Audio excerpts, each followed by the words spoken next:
Hey, how's it going? Thank you for coming to another edition of our little OpenPair session. So last time in this series, I was working with gradient descent for linear regression in Python, doing this in Jupyter Notebook as a way to visualize and better understand exactly what's happening with the gradient descent. And so I didn't get everything done in that last session, even though it was really long. I think it was like 2 hours long. So I'm back basically to just continue and hopefully finish today. This should be hopefully a shorter video because I won't be explaining nearly as much going into it. I'm just going to try to pick up exactly where I was. But before I jump into it, I want to go over just a couple things. So one, the caveat is that this is just a study session video, as is in the title and the description of this. And then the other thing is I want to show you a resource here. So basically what this part of my series is about machine learning and stuff, it's like a specific approach to artificial intelligence. And what I'm doing here is very heavily like mathy, lots of calculus, lots of statistics, lots of things that you might recognize from like pre-calculus or trigonometry. And a lot of this stuff like derivatives and whatnot, like they're super helpful concepts if you're going to be doing a lot of this stuff manually. But fortunate for us, this is not the only approach to learning about machine learning and subsequently deep learning concepts. There are a lot of tools and resources that make this a lot easier. And so I'm going to show you really quickly one such alternative path that you can take that doesn't require you to pay for a course. If you've been watching this series, you know that I've been using this course offered by Coursera, this course here. But there are other ways that you can get into this field and into this type of technology that don't require this specific path. And I'm going to show you something real quick. So if you go to YouTube and you type in "learn PyTorch for deep learning in a day," literally, this is a great resource. I have not taken this course, but I did kind of look through it and just make sure that it's like something useful. And I would say like this is a great alternative to start, especially if you want to have a set of tools that don't require you to like get into all the nitty-gritty details of like the math and the formulas and the notation. This PyTorch, it's like a set of tools and a way of imperative paradigm of programming that allows you to do much of the same things or similar things that I'm doing. And not only that, but the people who have made this little video here, they've divided it into all the chapters and the sections that you need.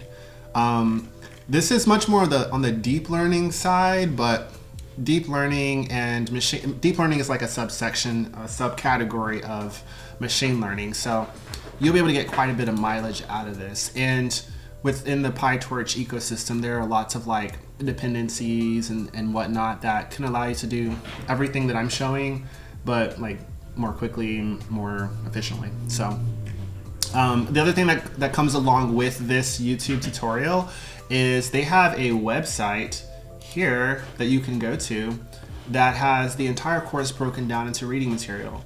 And this little website here has like both written materials for each of these sections, you know, that includes like visuals and whatever. But they also include exercises that you can do as well. These exercises are in the form of notebooks that can be imported into your Jupyter Notebook. So these IPYNB, these are Python Jupyter Notebook files that you can use. So yeah, I would definitely recommend checking out this resource if you are looking just for like another way to get into like some of the AI, neural network, machine learning stuff. You know, this is a field that's been around for a little bit of time, but it's rapidly changing and it's rapidly evolving, and there are multiple ways to get into doing everything. Really, the whole point of all of this is that you just find a starting point that works for you. And my videos are kind of meant to be like my own personal journey with this, but I encourage you to have your own journey. And yeah, so that's just a little caveat I wanted to give today. if you want a link to this video series or this video here and to this website, and to this website here, you can just go to the description down below. And in my description down below, I have the links to them as well. I also have the link to the gradient descent explanation by Coding Train and something else. What else did I have down there? Just check down there. There's a lot of good stuff down there. And as I go through this series, I'm going to keep adding things to that little, my little resource list down there in the description. So, you know, every time you check back, hopefully there'll be some new things there. I want to make this obviously a free opportunity through my channel, but also I want to connect you with other things that can be helpful in your journey as well. So with that being said, I'm going to get back into my awkward study session and, you know, grab a snack. I have a little beverage here from the corner store. And yeah, let's just do this. Okay. So where were we?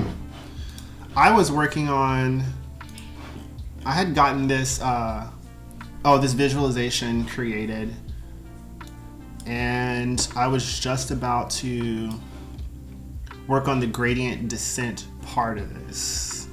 Okay, so hopefully you're picking up from the last video because I'm not going to explain this stuff up here. I will come back and do an overview, like a review of this in a separate video after I finish today's stream.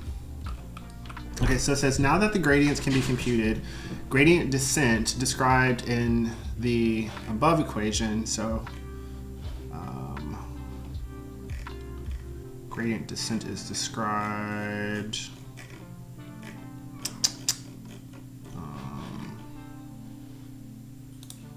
here.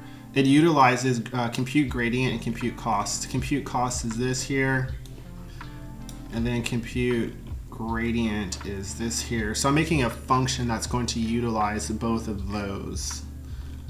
And that function is going to be called gradient descent. Let me just add some notes here.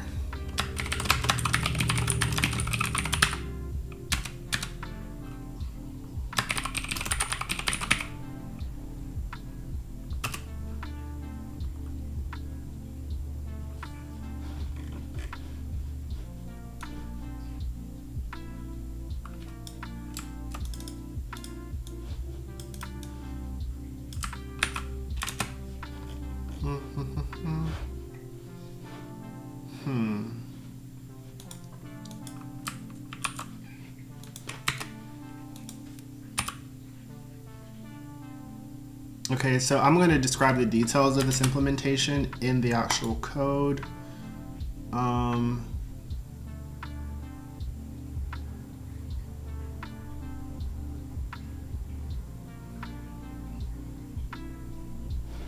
Yeah, I'm just going to go ahead and write this function out here real quick. So, okay. So, first we're going to define our function name. And we're going to pass in some arguments. We have the X training data, the Y training data, the W underscore N. This is the initial value for the parameter of the weight. And we also have the initial value of the parameter of the bias. For gradient descent, so remember, like, the whole point is to start at some initial value for weight and bias, and then to do this descent operation in order to find the local minimum that you know, can be found based on where we start. But we have to provide it some initial value first, and so whatever that initial value is going to be these two scalar values. Alpha is going to determine the increment of change as our descent algorithm iterates. And then number iters is the number of iterations for gradient descent. I'm not exactly sure what that is, but I think it's going to explain as we go. Class function, that is something that we cost function is something that we already did earlier. And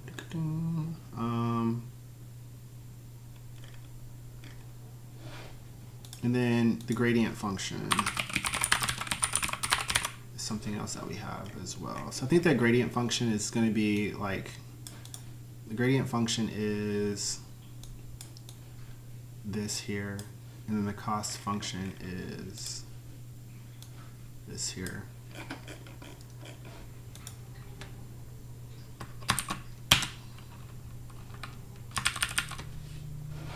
Did my music stop? Oh, it did. Restart. Okay, so now I'm just gonna add some comments in here. I'm actually going to try to steal. I'm going to steal some of these here.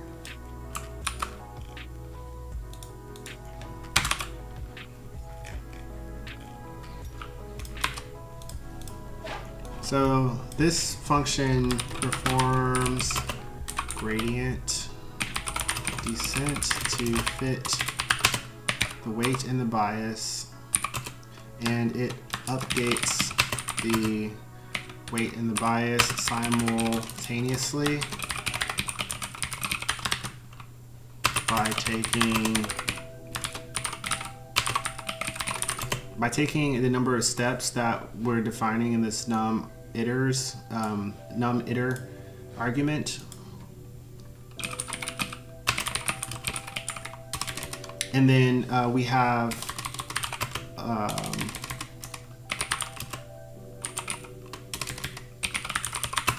with the learning rate of alpha.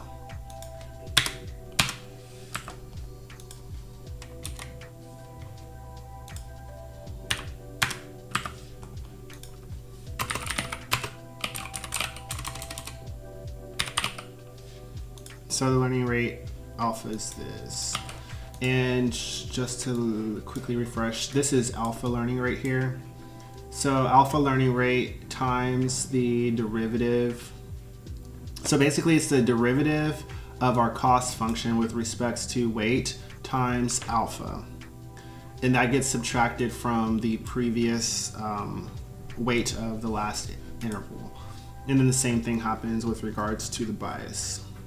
But alpha is multiplied by the derivative of our cost function with regards to whatever the parameter is that we're working on. And we're going to do it separately for both weight and bias. Okay, so this changes to weight in. Let me make this larger. Weight in, bias in. These are both scalars. A scalar is like a single number. I might have gotten that mixed up in some previous streams where I might have called it a scalar but described it as a vector. Apologies for that. A vector has two values, a momentum and a direction. A scalar is just a single value, a momentum, or a magnitude. A magnitude. So magnitude and a direction for a vector and a magnitude for a scalar. Okay, so alpha is going to be a float. I wish tabs worked in this the same. And alpha is a learning rate. Learning rate is going to basically cause the gradient to decrease at some rate, and that decrease is going to be non-linear, I think. The size of the steps is what alpha basically is going to control. The size of the steps as it moves down this parabola or down this curve. And as it moves down, the steps will get smaller and smaller and smaller as it approaches the minimum. And having the right size alpha is important, because if it's too large, it actually could overstep the minimum and then it'll start to diverge, and as opposed to reaching convergence. And if it's too small, it's just going to take forever to get down there. It could be really costly in terms of compute. So number of iterations is an int value, and this is going to be the number of iterations to run gradient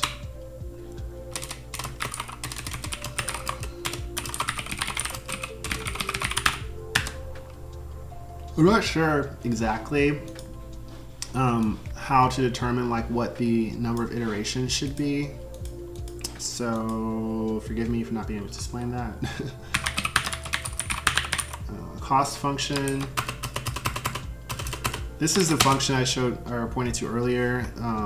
Function to call the reduce costs.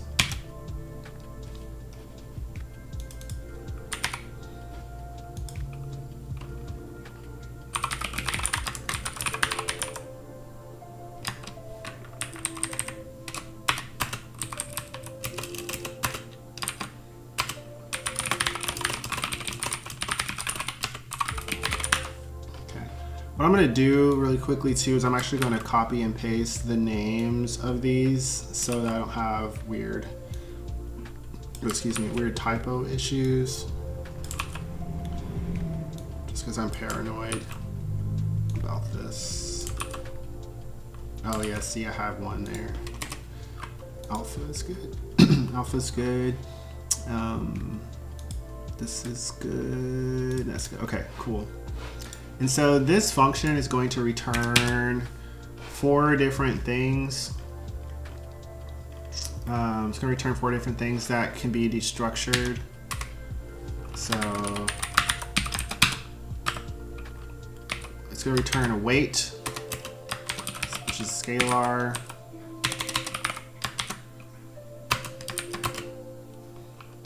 The updated value of gradient, and then it's going to return bias, which is also scalar. Updated value of parameter after running gradient descent.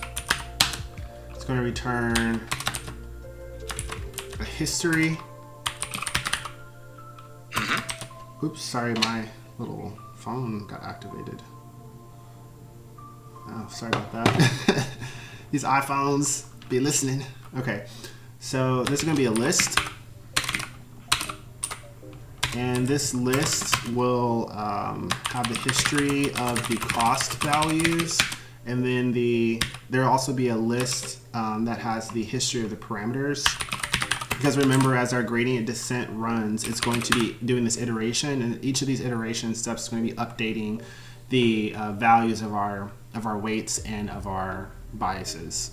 So we want to keep, and when those get updated, it's going to update the cost as well. So every time weight and bias change, there's going to be like a new cost associated with that change. So we're basically going to keep a record of those changes to return with this function. So history of parameters.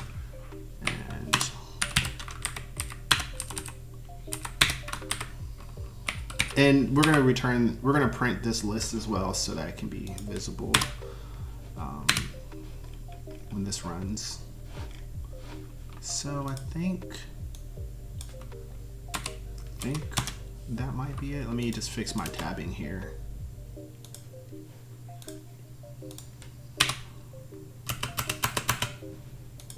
Okay, so everything's Gucci.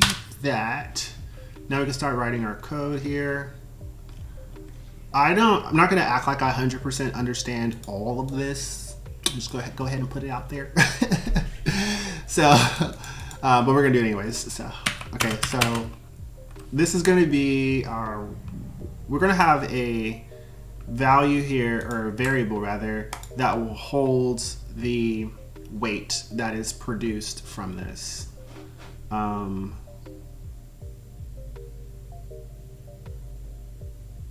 Actually, what we're doing is we're going to take in this initialized weight.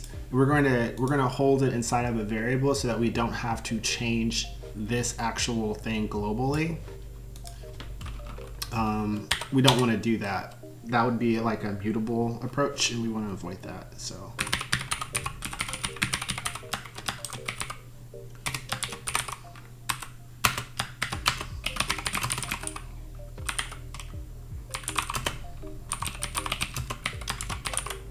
And then next we got to create some arrays to store our history.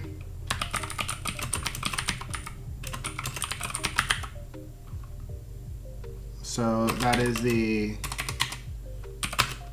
cost j at the weight at each I was gonna say interval, I'm gonna say iterations is the right name for that. This is going to be for graphing. So if you're doing this and you're not going to be graphing anything, then you could probably skip storing your history in a data structure. I'm going to put a space between those two. Okay, so to do the history, it's going to be that variable j underscore history equals empty array, and then same thing for parameter history.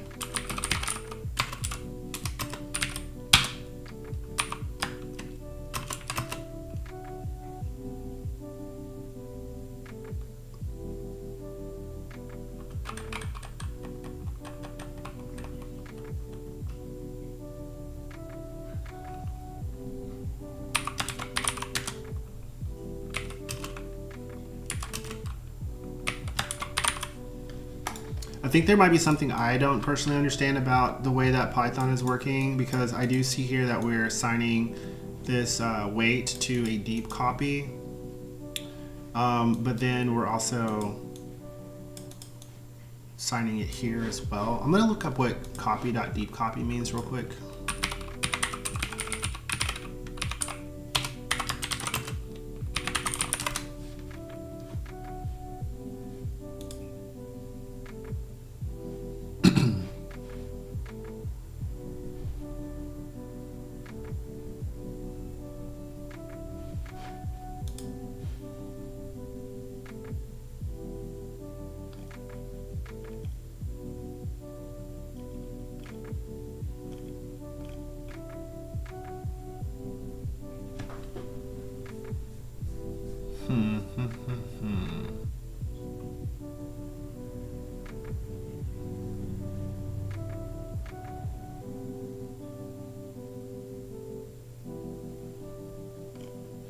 A deep copy creates a new compound object before inserting the copies of the items found into the in the original into a recursive manner. It means first constructing a new collection object and then recursively populating it with copies of the child objects found in the original. In the case of deep copy, a copy of the object is copied into another object. It means that any changes made to a copy of the object do not reflect the original in the original object. Okay, I get that.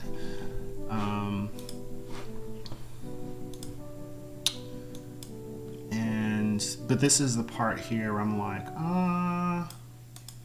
why are we doing both?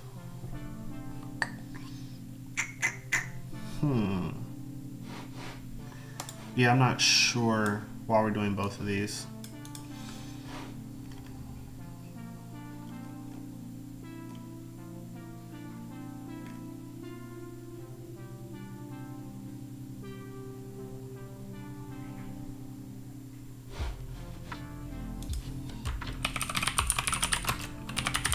I'm just gonna look this up. This is not a necessary thing, but I just have an tendency to know how assignment works under the hood.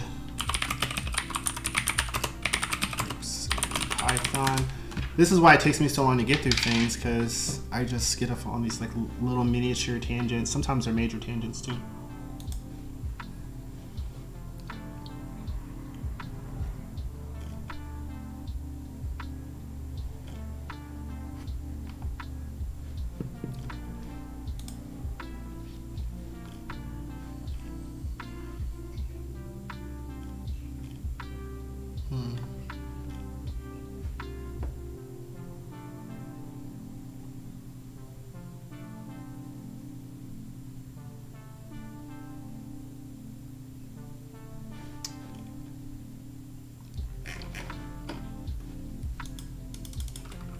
overriding assignment in Python, perhaps.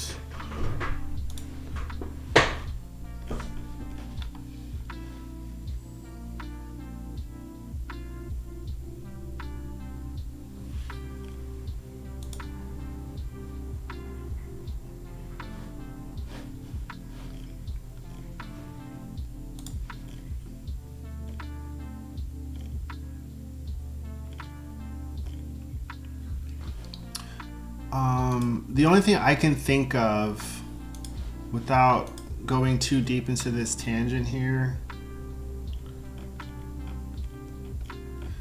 Okay, I'm not gonna get too deep, I'm gonna have to come back to this, but the only thing I can think of, and this is just my personal theory, so please don't take this too seriously.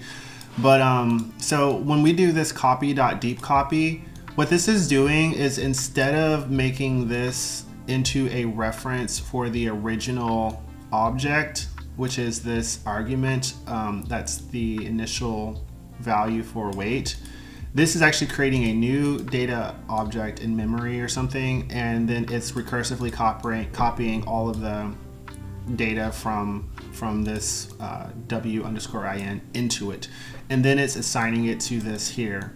So I'm taking that this is just the way to initialize some new object that has the same like underlying structure or underlying properties, and then this here is just copying the value of the, but we're not doing it for the bias.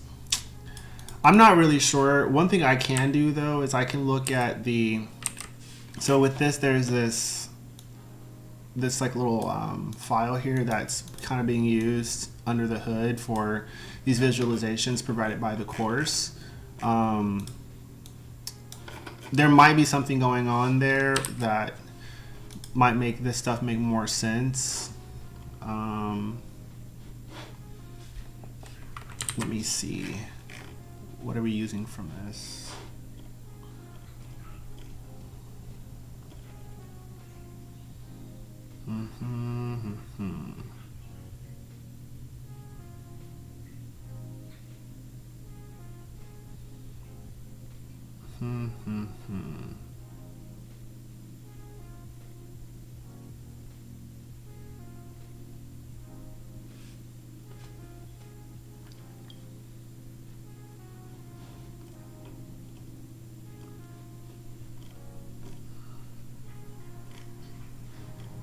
I probably look like I'm stuck over here, just like, what's this doing?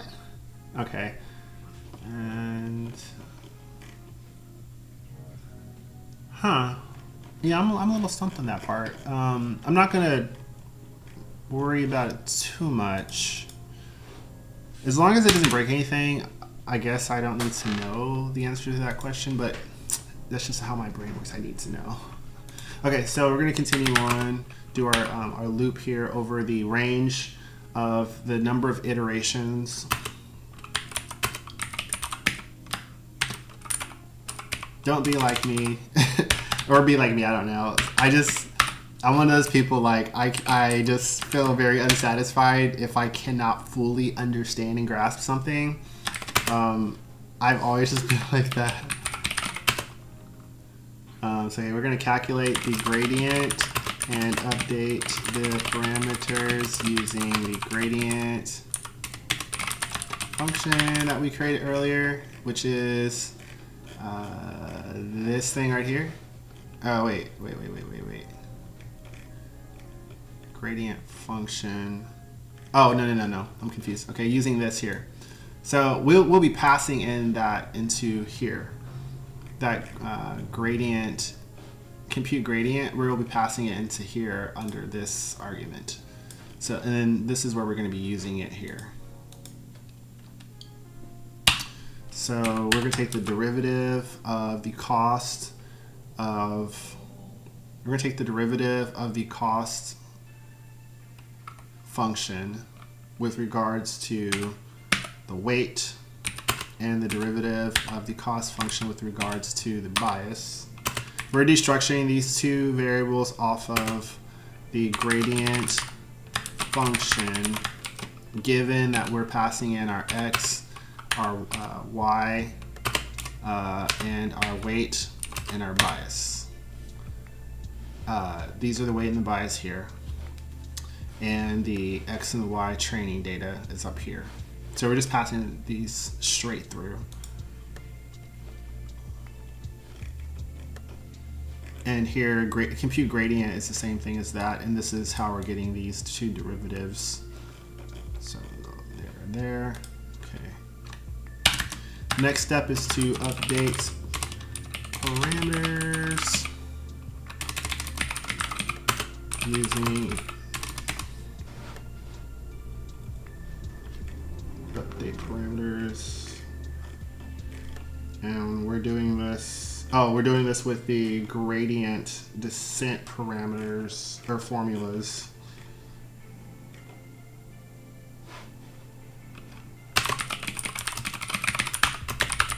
Using the gradient descent formula. Gradient descent formula is, we have two of them, and they're going to be, oh, we didn't have that here. I can show you over here. These are the two gradient descent formulas. So it's slightly different. They actually evaluate out to be different. So this is what it's going to look like for with regards to the weight, and then this is going to be what it is with regards to the bias. The only difference here is that the weight is multiplied by the index I of whatever the index is, and then the bias isn't. In other words, we're going to basically be creating this formula and this formula. We're going to do them separately. So for the bias, I'm going to do the weight one first. I tend to think of weight as being the first one because it's like the first coefficient from left to right. Okay, it's weight minus alpha times the derivative of the cost with regards to the weight. Bias is the this is bias minus alpha times the derivative of the cost with regards to bias. And then we're going to save cost j at each iteration. So if, and then we're not going to do this for every single iteration because that would be very resource intensive. So if the index is smaller than 10,000, actually they do 100,000.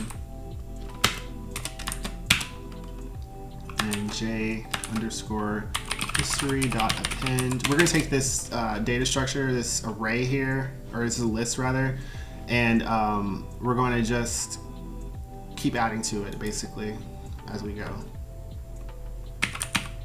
Okay, append. We're going to take our cost function and we're going to basically add what it returns to our list here. So it'll be like a two-dimensional array is what we're going to get because cost function returns. Actually, wait. Nope. It's just going to be just a one-dimensional array. It's going to be a one-dimensional array of cost values for each iteration. So we got to pass in our arguments for that. It's going to be x, y, weight, and bias. And then we're going to do the same thing for the parameter history. And this is going to be a two-dimensional array for weight and bias.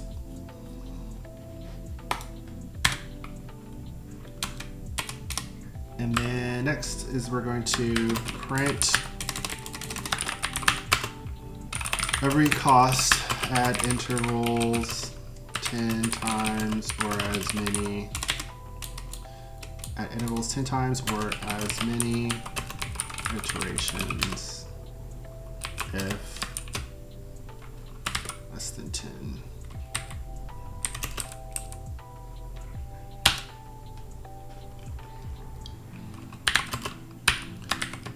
if I modulo is this little percent sign is called modulo. It's a operator in programming. Basically what it means is when you do any sort of division, if there's a remainder, that remainder is modulo.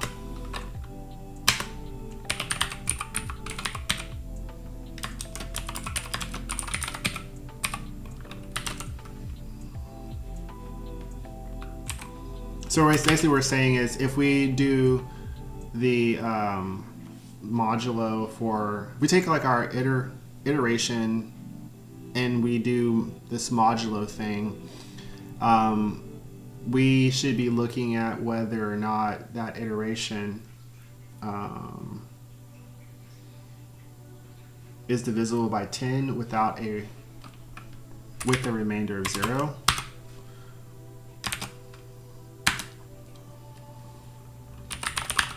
And then if so, we're going to print. We're going to do a formatted print here. I have a whole document on formatted printing in Python that I should probably share at some point. I have so many things. If anyone knows, like, what's a good way to share PDFs? I know how I could share like my actual Jupyter notebooks. I could just upload the notebooks directly to GitHub, but there's like a way I could share PDFs without having to convert them to Markdown or rewrite them. I could just share them directly. Please let me know. I was thinking about putting them on my blog, but it's just so much work. And I checked Substack. Substack does not have good integration for PDFs. I'm lazy. That's the big thing. So if you know of anything I can do to make these notes and stuff more easily available without having to rewrite them, please let me know. Do it for the children. Okay. So we're going to print iteration. Let's spell it right. The brackets here is just a way to include some dynamic thing in our print statement.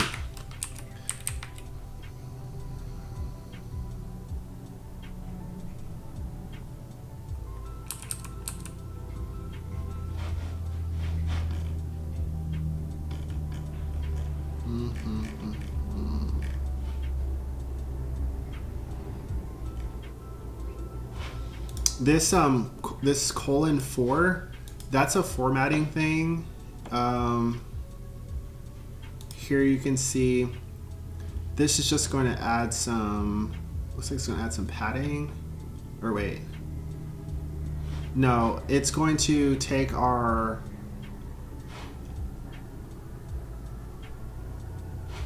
wait, I don't want to tell you the wrong thing. Let me actually just look it up. Python string formatting. I'm pretty sure it's just gonna add some padding, but let me just double check.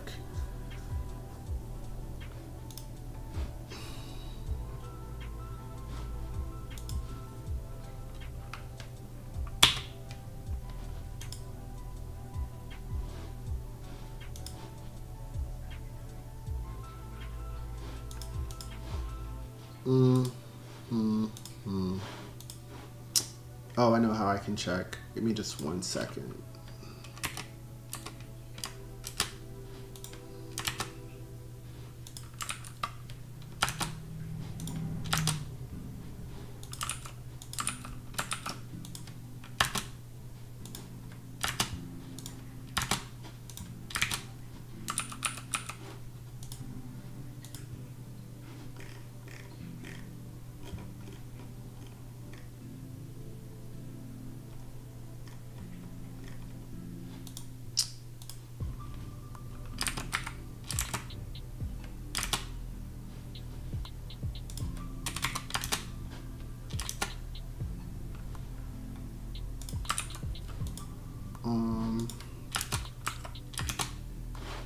The joys of live coding.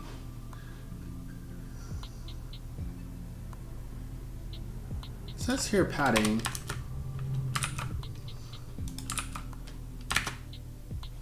Yeah, so if I were to do like 004 here, then it would pad this with 2 zeros, and then or pad it with the number of zeros here in front of this, I guess. I'm not entirely sure, to be honest. I'm confused now. I've confused myself. I know if I were to do like 0, 4 and then put F behind this here, that'd be a way to format like floating values. I guess I could look up formatting integers in Python.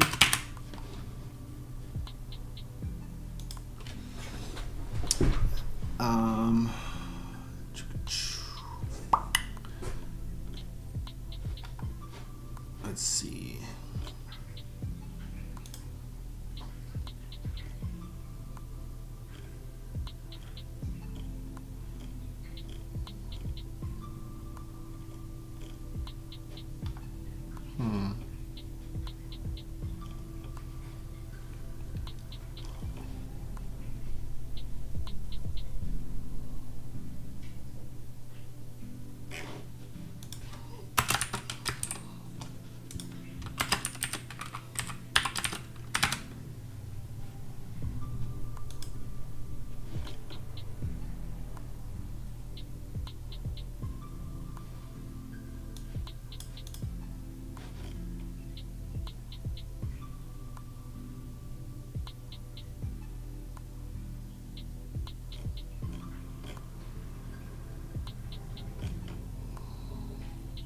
It's not what I want, but it's close.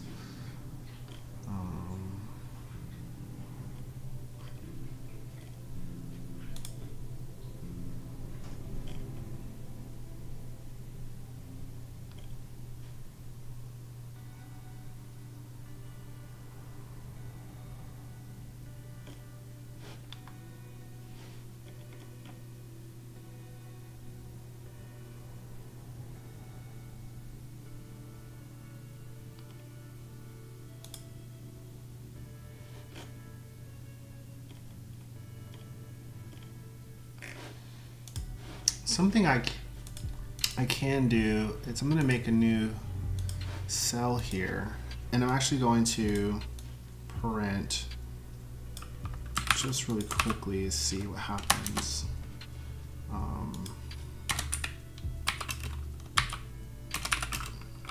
20, 29, that's fine.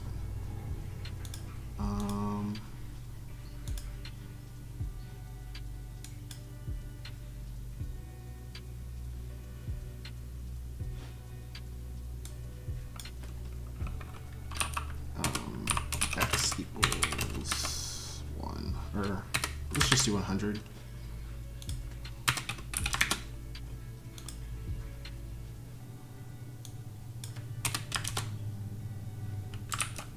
What am I doing wrong here? Oh, I forgot my...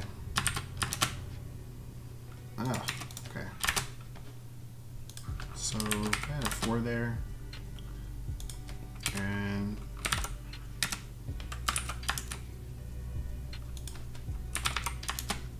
yeah, that's padding. Okay. I'm not crazy. Okay, so... okay, I can explain what's happening now. Let me just mock up some examples here real quick so I can explain this. Mostly doing this for myself because y'all have probably given up on me by now, but it's okay. Okay, so I'm going to call this X, and this is going to be 100. I'm gonna say W, X, Y, and Z. So this will be 1, 100, 1,000, and I'm gonna call this one 10,000. If I print all of these without formatting, then what you'll see is that these will not be beautifully aligned because all these numbers have different, the different number of characters. W, X, Y, Z. See how they're like all, I don't know how you would describe this, but they're all like not aligned. It's not aligned to the right side. So if I do like a 2 here, it's going to add padding that is 2 digits long. to the left side, but it's not enough to accommodate all of these. It's only enough to accommodate the first one here. But if I do 4, then it'll be enough padding to accommodate a number that's like 1,000, 2,000, 3,000. And we're going all the way up to 10. We're going all the way up to a number that is below 10,000 in increments of 1,000. So, so that'll be 4 digits. And then everything except for the 10,000 fits.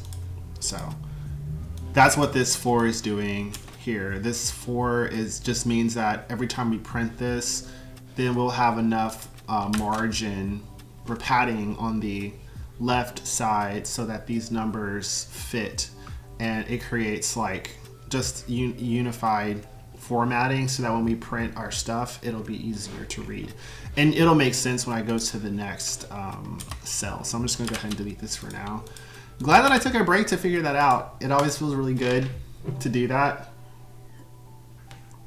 By the way, if you take this approach to going on tangents while you're at least learning, you will learn a lot. You don't have to necessarily stop so much and learn about the programming language in and of itself. You can just learn from it by asking inquisitive questions like that.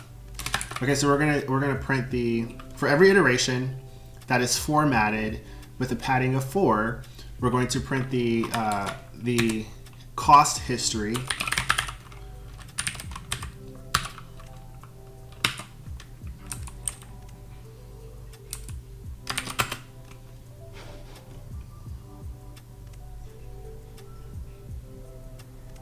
And this cost history, it is going to be a very large number. It's going to be a large number that's going to be like 50, 60,000 or whatever, some like really big number. I don't know exactly what it's going to look like, but we're going to do this math on it before we print it in order to reduce the size of the number.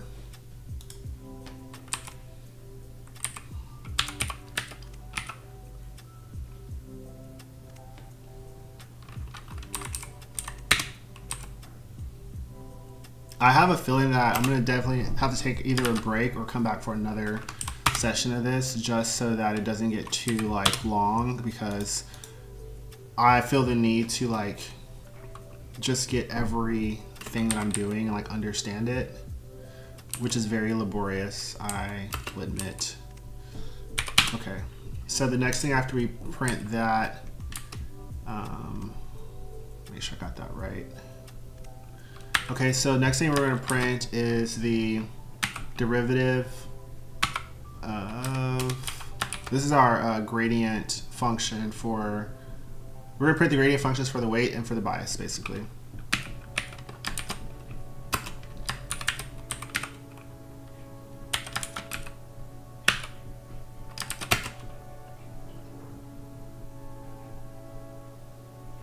And E.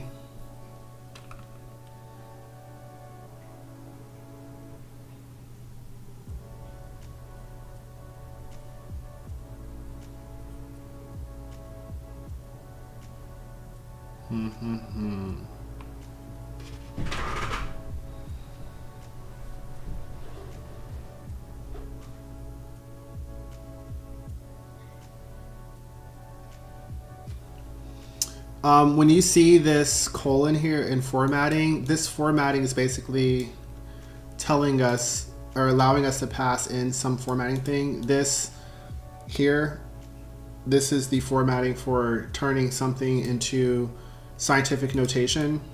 I think that's the word for it, like a scientific way to express large numbers, basically, by treating them as squares of some, not squares, but I think the term is like a logarithm or something. So like if you have the number 100, you could say like 100 is 10 to the second power instead of writing 100. But these are for like really large numbers, so we're reformatting these. I think that's what's happening. I don't know exactly what 0.3e necessarily stands for, or like what the math on that is. I just kind of know what it's doing. So I think I might take, maybe not like right now, but that's going to be something I come back to explore hopefully later.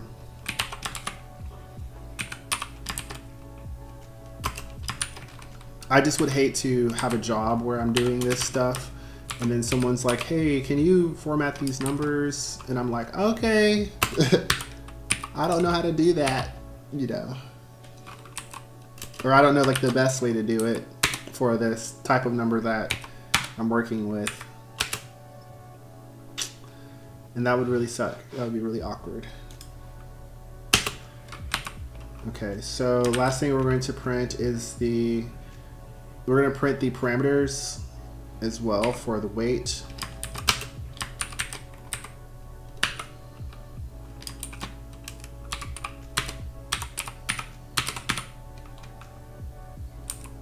And then we're going to do the bias as well.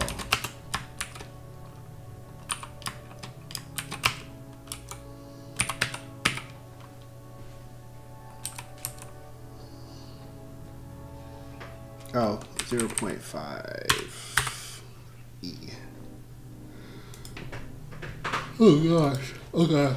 Writing so much code and not being able to see it do anything. If I were doing this like on my own, honestly, I would not write a big function like this, just, you know, blindly. If I was doing this on my own, I actually would probably I would definitely break the history aspect of this up into its own thing. I actually would probably break all of this printing stuff up into its own thing, to be frank, to simplify the code here. And also so that I could test these independently if I was going to write tests and stuff.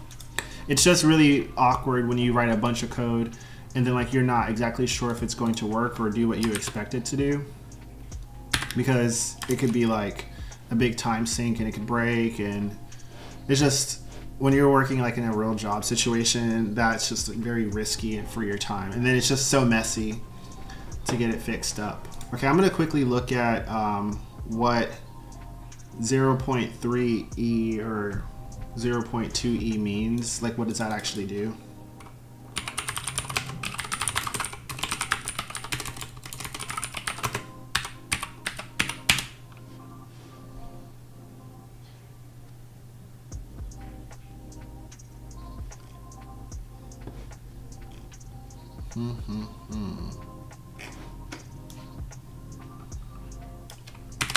Scientific notation, I think that's what that's called.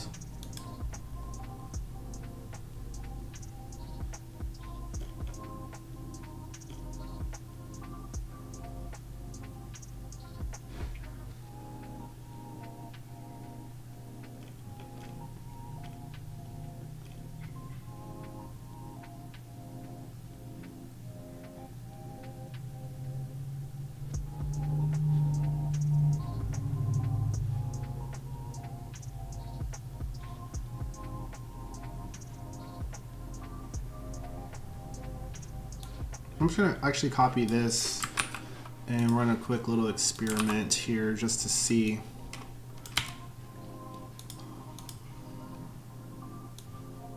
Oh, these are like small, really small numbers potentially as well. Okay, so I'm gonna print this here.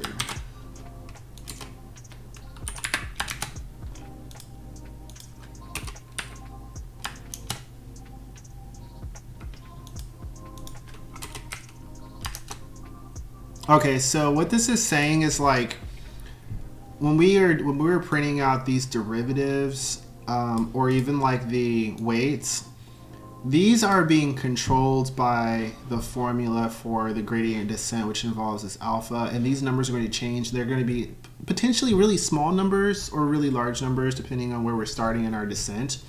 And this formatting for these numbers, it's going to accommodate for the fact that these could be very long numbers, numeric, in terms of the actual number of characters involved. So when we're doing like 0.3 E or 0.2 E, that has to do with the precision of our float value here. So 2 just means that we're doing 2 decimals before we start to do our exponent thing over here. And then 3 is similar. Oops. And 3 is similar. We're going to, and I think the lowercase shouldn't, yeah, lowercase, uppercase e doesn't matter. But this is the precision. So you can see here, 3e means that we're doing 3 numbers into the decimal before we do this exponent thing. If we didn't do that, let's just see what happens. That would be our number here.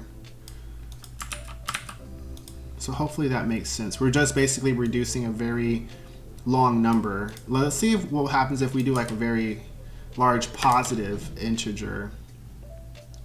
So yeah, so basically when you see like a long positive integer without any decimals, this is going to reduce it to a decimal that has 3 places, and then it's going to do exponents, and then if you have like this as a decimal instead of a whole number or like a large number, this is going to do like a root. Or I think maybe this is a logarithm. I can't remember the exact term for that. But it's like the opposite of like doing an exponent. So yeah, that makes sense to me. Only thing that doesn't make sense now is this j history -1. So I'm going to see what that does.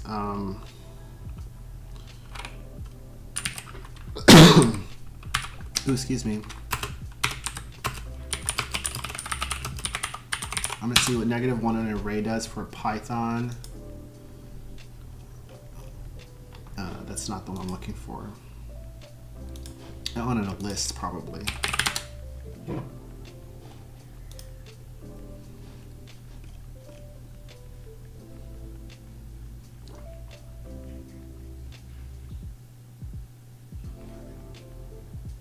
Okay, so I should get the last element of the array.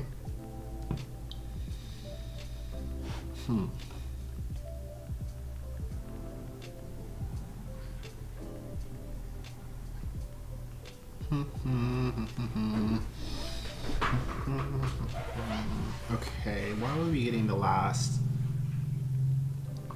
element of that array?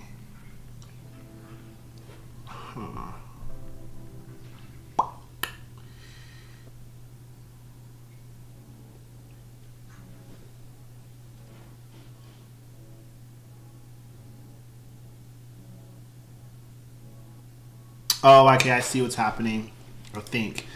Okay, so when we're printing these out, remember we're doing like up to 10,000 of these iterations, but we're grouping these iterations by 1,000s. And so for every 1,000 iterations, there's going to be 1,000 things that are in this history. But we only care about the last one and matching that last one up to whatever the current derivative for these two are and the weight and the bias.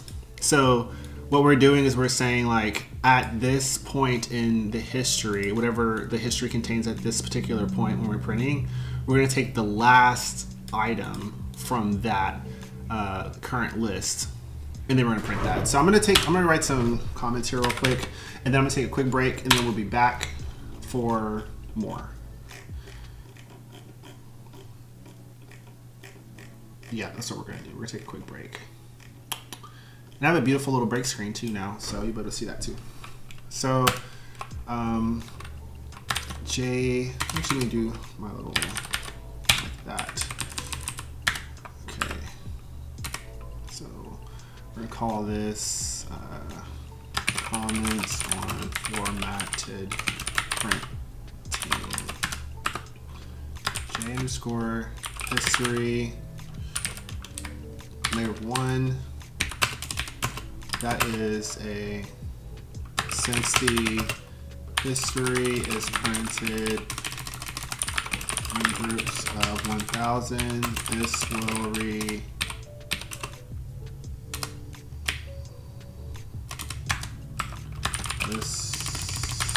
will print the last history will print the last cost, I guess.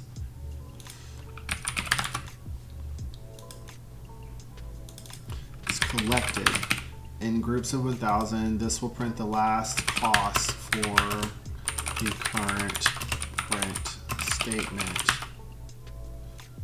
in the iteration.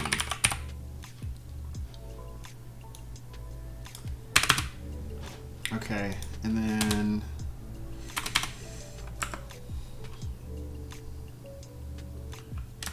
for formatting,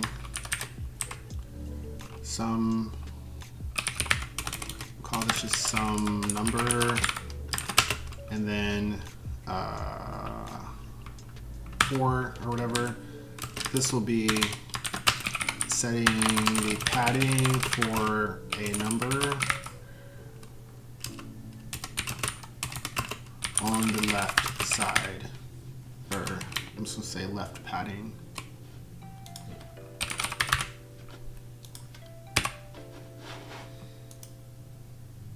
Oh wow, I've been streaming for an hour. I swore up and down that this was going to be a short stream. I'm so sorry.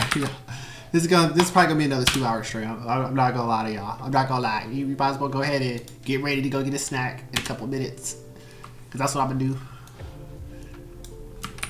Get some snackages.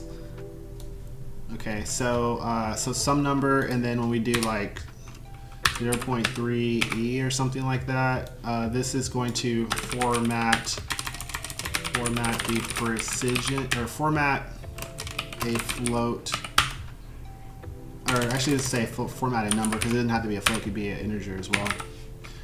Number with scientific notation.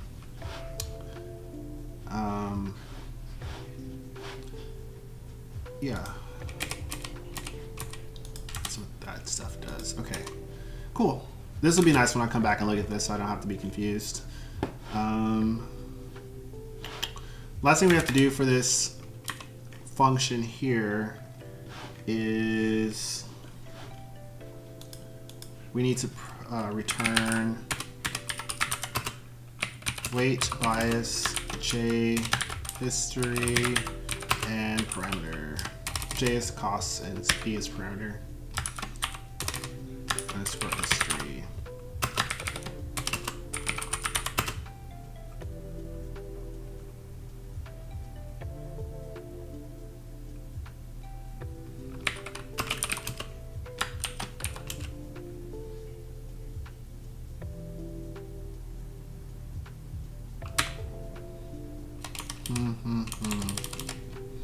I'm trying to see, do I need to write comments here? Is it understandable?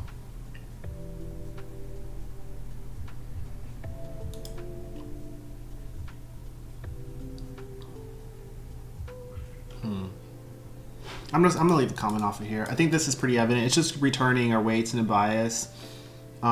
This weight and this bias, these are going to be the end values after our descent has occurred. This J history will be the total history, and this P history will be the total parameter history.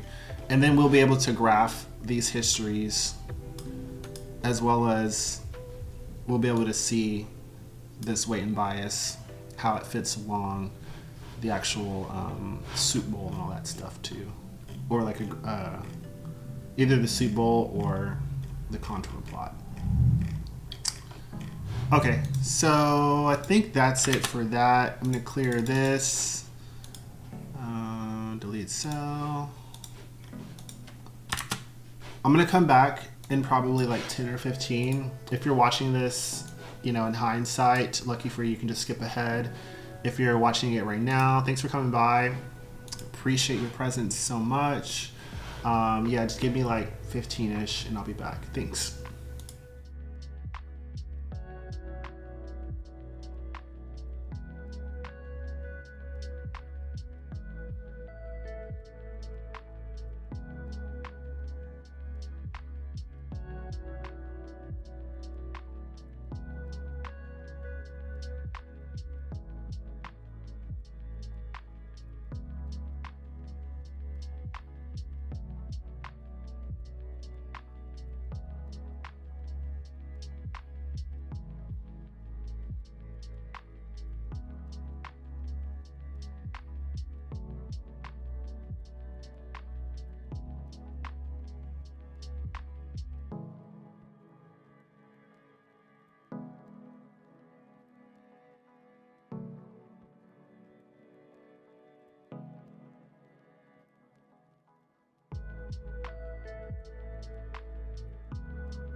Okay, I'm back. Hey, do you ever have the experience where like you start working on something, time flies by so fast, and then you realize that you might be at a risk of missing some obligation? Well, that basically is what's happening. So I have to basically wrap this up really quick. I'm definitely gonna have to come back and do more of this later on today or tomorrow. Probably today because this is really an optional thing for the course I'm taking. So, and I need to stay on track. So I'm gonna try to come back later on today and finish this up. What I'm going to do is I'm going to prepare the next study session so that all of these like markdown comments are sort of just pre-filled out here, so we can just jump straight into the coding part and then break that down instead of spending so much time like with the notation, the markdown notation stuff. But I'm happy that we did get this this little function for the gradient descent done. This is the largest piece of coding that is involved in this Jupyter notebook. Everything else from here is really simple. We'll be generating the graphical visualizations next. Let's see. Let me just do one more thing, and then I really do have to go. So thank you for bearing with me.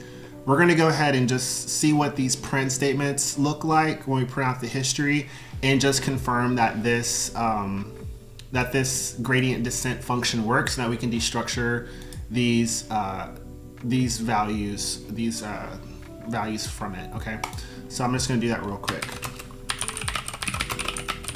We're gonna initialize our weight bias parameters that we're passing into our gradient descent. We're going to be starting these at 0.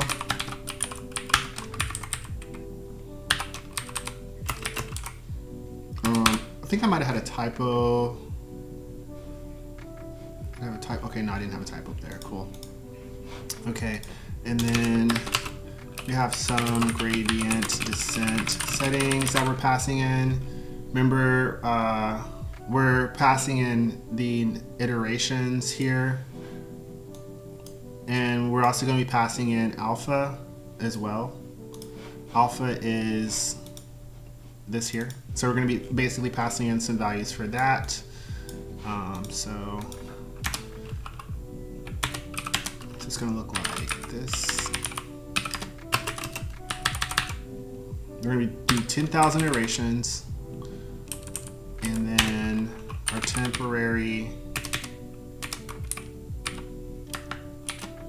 alpha is going to be 1.0 e to the negative 2. I'm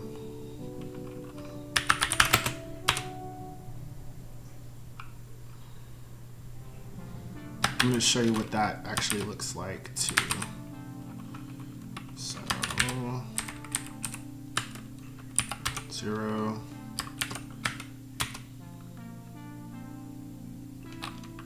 I think that'll be 0.2 e.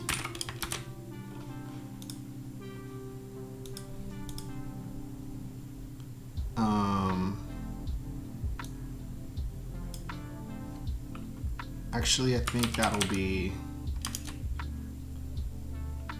what is that even? Oh, point. That was my timer going off.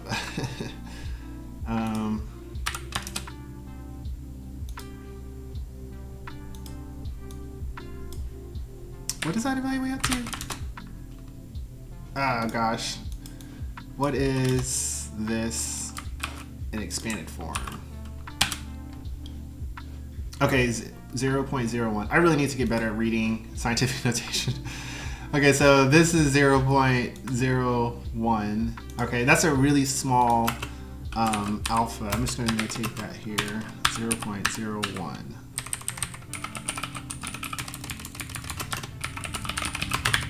Equates to 0.01. And then we're going to run gradient descent, and we're going to destructure our, so we're going to be getting back these 4 values from this gradient descent running, and as we receive them back from our function, we can actually rename them. So that's what it's going to be when I'm defining 4 different variables with an assignment here.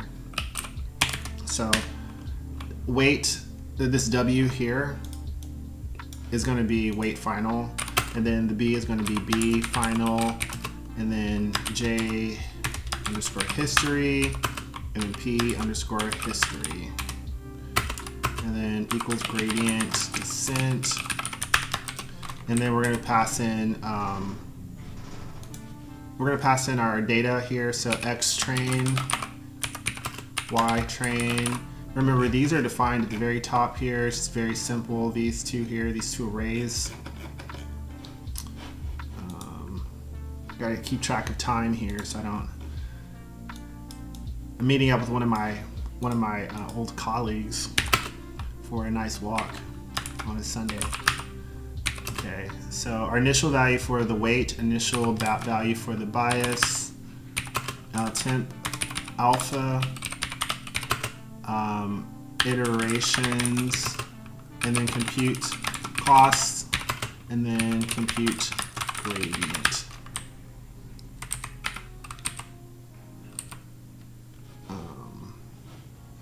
Yeah. Yep. I don't like how long this is, so I'm just going to break this up to couples like that. And then what else? Actually, let me go ahead and do these as one-liners. This is how I would do it. This is my own personal style preference. I don't like having really long lines, especially if there's no like wrapping going on, and there apparently isn't in Jupyter Notebook. So I need to figure out how to do Jupyter Notebook inside of VS Studio Code or something. I think that would be really nice. I'm going to look into that. So I'm going to go ahead and print, format print, weight bias found by gradient descent.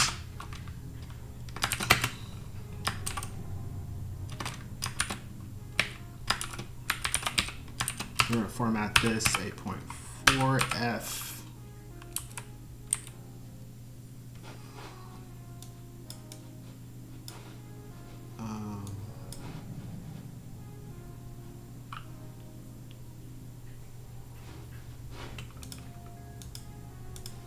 And then we're going to do the same thing for the bias.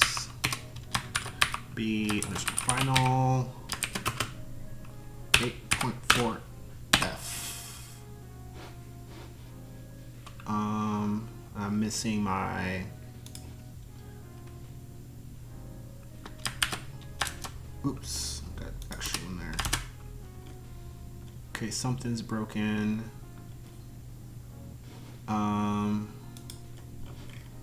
Number iterations, I'm missing something here.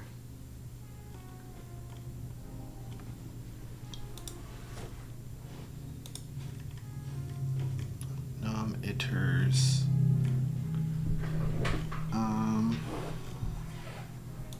Inside of gradient descent here. Oh, I have an extra S there. Okay.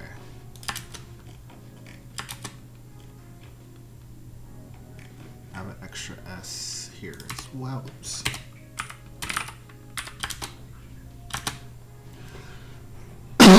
Ooh, excuse me. Okay, so I think